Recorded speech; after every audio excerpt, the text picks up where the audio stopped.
जब निकुंज निभृत निकुंज जब वहां पर विराजमान होते हैं, कहते जहां पर ये ललिता विशाखा सखियां भी जिस लीला में प्रवेश करने के लिए इनको संकोच बोध होता है, कहते निसंकोच रूप में केवल श्री रूप गोस्वामी की अनुगत्य करने पर ही वो निसंकोच रूप में वो सेवा में प्रवेश अधिकार प्राप्त कर सकता है। इसलिए बोले तांबुलार्पण, पाद मर्दन, पयोदान, सरादि भी, ये जितने सेवा उनको तांबुल अर्पण करना, पानी देना और उनकी फूल की माला उनको श्रृंगार करना कौन प्राप्त कर सकते हैं? केवल श्री रूप गोस्वामी की अनुगत्य में जो सेवा करते हैं। इसलिए पद्यावली में श्री रूप गोस्वामी एक श्लोक लिखे हैं, भले ये रूपानुगत्य में है क्या चीज? क्यों ये सारे गोस्वामी लोग रूपानुगत्य को क्यों प्रार्थना करते हैं? यहाँ तक भी जो सचिनंदन गौर हरि स्वयं कृष्ण कलियुग में जो राधा भाव दुति सुबलितम नौमी कृष्ण स्वरूपम, जो कलियुग में राधा जी की भाव अंगकांति लेकर के कृष्ण स्वयं आए, महाप्रभु भी वो मंजरी भाव के लिए, महाप्रभु भी मंजरी भाव से सेवा के लिए प्रार्थना करते हैं। इसलिए जब श्री चैतन्य महाप्रभु जब समुद्र में छलांग लगाई जमुना सोच करके मान करके, जब जेली की जाल में जब निकले, महाप्रभु क्या करे? बोले मेरे को क्यों बुलाया? मैं तो राधा कुंड में राधा कृष्ण की जो लीला है जल विहार कर रहे हैं, वहां पर मंजरी भाव से मैं वहां पर आस्वादन कर रहा था, मेरे को वहां से क्यों बुलाए? महाप्रभु स्वयं ये बात को कहते हैं। इसलिए रूप गोस्वामी पद्यावली में कहते हैं, जैसे कृष्ण स्वयं कौन है?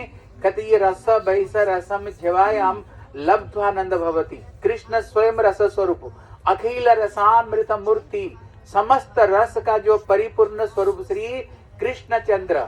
लेकिन कृष्ण में स्वयं जो आनंद है, लेकिन राधा रानी कहते करोड़ों गुण, कृष्ण को जो आनंद है उससे करोड़ों गुण ज्यादा आनंद ये राधा रानी को प्राप्त होता है। अगर कृष्ण को पूछो भैया तुम कौन हो? बोले मैं स्वयं आत्माराम आप्तकाम पूर्ण ब्रह्म, और इतना परिचय और कुछ परिचय नहीं। लेकिन श्री किशोरी जी को पूछो, राधा रानी को पूछो भैया तुम कौन हो? सीधा कृष्ण को चरणों को दर्शन करते हुए बोलेंगे हम तो श्याम सुंदर के दासी हो, दासी हो। क्योंकि जो कृष्ण का अंदर में जो रस है वो राधा रानी को प्राप्त हो जाता है। लेकिन राधा कृष्ण में जो रस है इसको किसको प्राप्त होता है?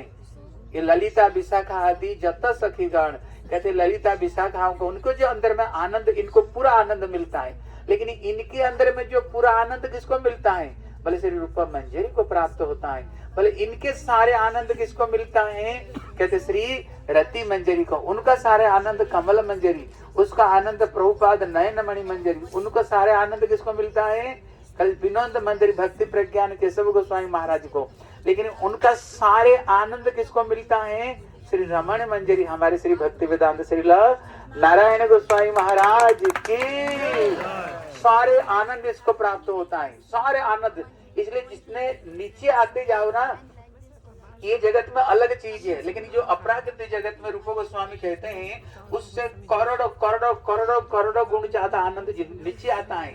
इसलिए श्री सुखदेव गोस्वामी कहते हैं सुख मुखात अमृत द्रव संयुतम। ये जो सुखदेव गोस्वामी का मुंह से निकली उसमें एक दिव्य आनंद की प्राप्ति हुई। इसलिए कहते दासानुदास भवितास में भूव, वो दासों का दास बनना चाहते हैं। तोद भृत्य भृत्य भृत्य से भृत्य इति स्मरमाम लोकनाथ गोपीनाथ, गोपी भाव पद कमल हो दास दास दासानुदास। ये सारे भक्त लोग कोई दासों का दास बनना चाहते हैं। इसलिए घर में भी देखना जो सबसे छोटा बच्चा होता है ना, वो सब दुनिया उसको प्यार करते कि नहीं? लेकिन बड़ों को कोई प्यार नहीं करते, लेकिन छोटे व्यक्ति को प्यार करते हैं। भक्ति जगत में जितना छोटे बनकर रहोगे ना उतना, लेकिन वो सारे रस किसको प्राप्त होता है? उनको जो सबसे नीचे कौन है? हमारे भक्ति वेदांत शिला बन महाराज, भक्ति वेदांत शिला चाली बजाओ जैसे बोले से सिद्धार्थ महाराज जी को देखो, पद्मनाभ महाराज जी को देखो, बधैन महाराज, विष्णु महाराज, और हमारे श्री सज्जन महाराज, ऋषिकेश महाराज और पद्मनाभ महाराज और श्री परमहंस, ये सब, और श्री महाराज जी हमारे श्री महाराज, ये सारे आनंद है ना जो नीचे व्यक्ति को, सारे आनंद नीचे व्यक्ति को प्राप्त होता है। इसलिए सब भक्त लोग दासों का अनुदासत्व को प्रार्थना करते हैं। इसलिए गुरुदेव जब यहाँ आते थे, अभी जो सिद्धांति महाराज ने जो उन्होंने भजन गाए, जम कली रूप शरीर न धारत, तम ब्रेज प्रेम महानिधि कौन कुठरी को कौन उघाड़तो। ये महाराज यहीं पर आकर के ये श्लोकों को बड़े भावात्मक रूप में जो थे सुने होंगे, सब इसी श्लोकों को गुरुदेव ने व्याख्या करते थे। अगर श्री रूप गोस्वामी जगत में नहीं होते तो वो ब्रज प्रेम की जो महानिधि की जो कुठरी को कौन उघाड़ता। गुरुदेव कहते थे वो ब्रज प्रेम एक जगह पर स्थगित था, लेकिन गुरुदेव कहते उसमें विशेष करके दो कपाट है, जिसको किसी ने उघाड़, उसको किसी ने खोला, किसने, बोले रूप गोस्वामी।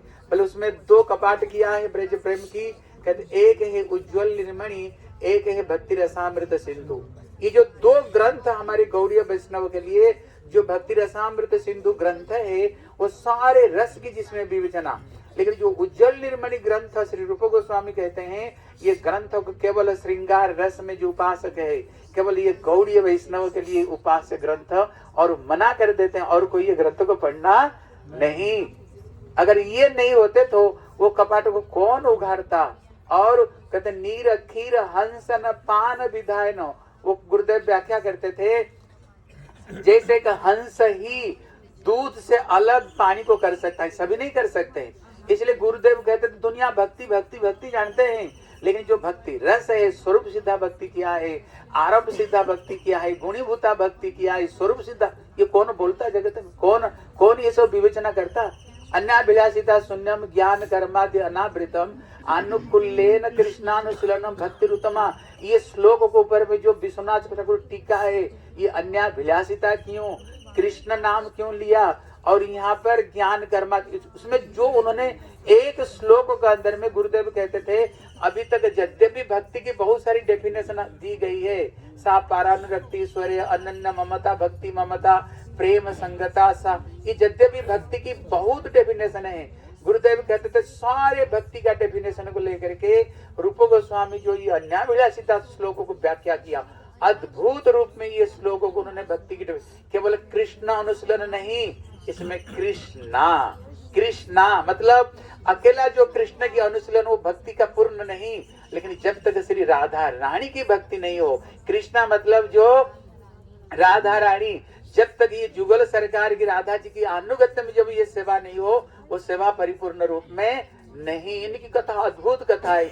ये श्लोक को जो गुरुदेव व्याख्या करते थे, उस समय में मैं गुरुदेव की कथा को नोट किया था। आज आने से पहले मैं देख करके आया हूँ, लेकिन बोलने पर नहीं घंटा लगेगा। इतने एक एक पद को जो गुरुदेव ने जो व्याख्या किया है, जैसे गुरुदेव कहते जैसे सुंदर बगीचा में सुंदर सुंदर फूल खिला हुआ, लेकिन एक गुलदस्त बनाना, नहीं तो वो फूल को लेकर के माला बना करके प्रिया प्रियतम गला में पहनाना, वो कितने शोभा देता है। लेकिन हर फूल के ऊपर बैठ करके जो मधुमक्खी वो मधु को लेकर के जो शहद बनाता है, वो कौन बना सकता है? वो मधुकर ही बना सकता है। ये कौन है? श्री रूप गोस्वामी। अद्भुत रूप में गुरुदेव ये क्या ब्रज किया है, मथुरा किया है, वृंदावन किया है, गुरुदेव अद्भुत रूप में व्याख्या करते। समय बहुत हो गया है और 1 मिनट, इसलिए यहीं पर जो स्थान है, रूप गोस्वामी जब यहीं पर थे, सनातन गोस्वामी कैसे यहीं पर आए और दोनों भाइयों का अंदर में कैसे सुंदर कृष्ण मत्कथा मदगता चिंता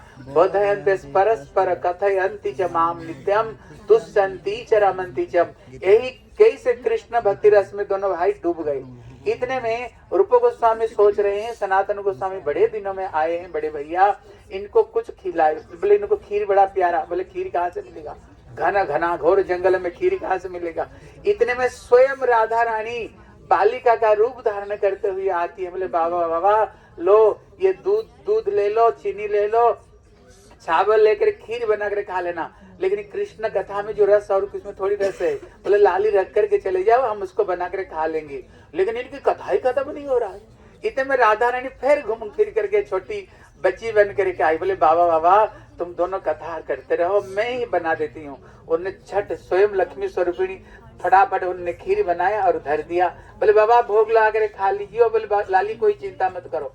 बड़े समय को बाद में जो दोनों की कथा विश्राम हुई, बोले कोई लाली आई थी। बोले मैं खीर बना कर गई हूँ, सचमुच से देखा बड़ा सुंदर खीर। और उनने श्री भोग लगाया, किसको? गोविंद जी को भोग लगाए। जब श्री सनातन गोस्वामी को खिलाए। सनातन गोस्वामी कौन है? बोले ये लवंग मंजरी। उनको पता है राधा रानी के हाथ की स्वयं अमृत हस्ता श्री राधा रानी, दुर्वासा जी से वरदान मिला। जब उनने खीर को खाए, इनके तो रोम रोम खिल उठा, आंखों से आंसुओं की झरी बहने लग गया, हृदय प्रेम में गदगद हो गया। बोले जिंदगी में मैंने बहुत खीर खाई है, लेकिन ऐसे खीर हमने कभी खाई नहीं। वो समझ गए वो लाली कोई नहीं, घना घर जंगल में कौन लाली आएगा। बोले रूप तुमने कुछ सोचा था?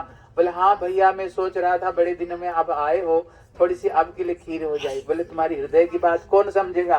वो जो छोटी बच्ची बन करके आई थी ना, और कोई नहीं, वो स्वयं श्रीमती राधा रानी की।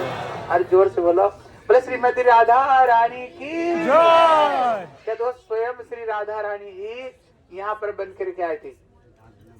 हाँ, इसलिए यहीं पर ही राधा रानी बना करके आई थी हैं। इसलिए ये स्थली वो स्थली है, और यहीं पर ही राधा रानी जाबड़ से नंदगांव रसोई बनाने के लिए जाती थी। यहीं पर कृष्ण खड़े होकर के गैया का जो दूध स्तन को पकड़ करके इतना जोर से उसका धार राधा रानी का मुंह में मारते थे।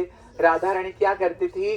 जानबूझ करके गले की हार की मोतियों को यहीं पर फेंक देती थी, और राधा रानी एक एक कर मोती उठाती थी और कृष्ण को दर्शन करती थी, कृष्ण मुख को दर्शन करती थी। इसलिए यहाँ पर गुरुदेव का अत्यंत अत्यंत प्रिय स्थली।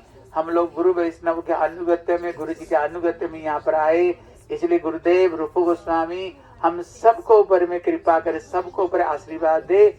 हम जो गौड़ीय वैष्णव का जो मूल जो आचार्य रूप गोस्वामी, जैसे हम लोग इसी रूपानुगत्य कोई अनुगत्य में यदि अगर मिले तो एक ही वस्तु मिले, क्या है?